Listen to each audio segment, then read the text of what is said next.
It all down. Let's bring in CNN politics reporter Eric Bradner, live from Atlanta. Eric, you were at Karen Handel's headquarters for election night at that victory party. We heard chants of Trump, Trump, Trump, though we didn't hear her say the name Trump, interestingly. Was that a pro-Trump crowd, or was that a politics is local Karen Handel crowd? Everybody was wearing Handel stickers, but that was a pro-Trump crowd. That was clearly a group of Republicans that was eager to prove that Democrats could not put all this national attention on this race and come get a big win in their backyard. It was all about beating national Democrats, Nancy Pelosi. In the room, you even heard Hillary Clinton and Barack Obama's names, even though the two are off the national political stage right now. It was a pro-Trump crowd, and over the course of the night, they were getting more and more juiced. You could kind of see where things were going early on, because the first results that came in were early vote numbers from Fulton County, which is really a key swing county in the district, and they were better than expected for Handel. At that point, even Democrats I was talking to were sort of acknowledging, well, we don't know yet, but this is not looking good. So the crowd started to build energy early in the night, and by the time Handel took the stage, they were ready to explode. So interesting, because Democrats assume that Trump is some sort of a liability. They're banking on Trump being a liability in some of these districts, and he was not a liability for Karen Handel last night at all. And that means they have to retweak their strategy, or at least their assumptions. How are they going to recalibrate? I mean, they are 0-4 on these special elections. They tried to keep it local in this one, but I mean, who is their national figure? What is their national platform? What is the message that's going to, unify them if they're going to try to move forward here?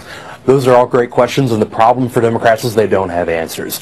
This was, they're right in pointing out that this was a quite conservative district. All of these special elections were in typically Republican territory, but it's also demoralizing to lose these, because progressive activists pumped $23 million into Ossoff's campaign, and that's not big donors. That's a lot of online small dollar donations from people that are just really jazzed to be part of the resistance to oppose Trump. And so the question is whether Democrats can maintain the momentum in their base now that they don't have any victories to show for it. The party is going to try to recalibrate today around the idea that the elections they're going to be competing in next year, the midterm seats that they're targeting, are all friendlier territory for Democrats. It's Republican-held seats that are in suburban areas, sort of like Atlanta, but that have more Democrats already living there, so it's maybe not such an uphill battle. But they've got to find a way to build momentum, and this was their shot at it, and they fell short. Eric, there's a name you mentioned earlier that Republicans mentioned a lot in the campaign, and that's Nancy Pelosi. Is this a referendum on her? Well, it's the same playbook Republicans have been executing in midterms since 2010, right? 2010, 2014, it worked really well for them.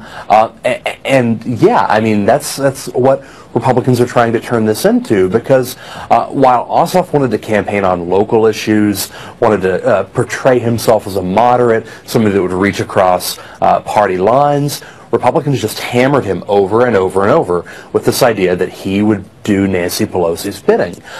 It's tough for Democrats to escape, and it's something that they can't quite match. It's not motivating to Democratic voters to say, well, this Republican's going to vote with Paul Ryan, the way it is for Republicans to say, this is a reliable Nancy Pelosi supporter.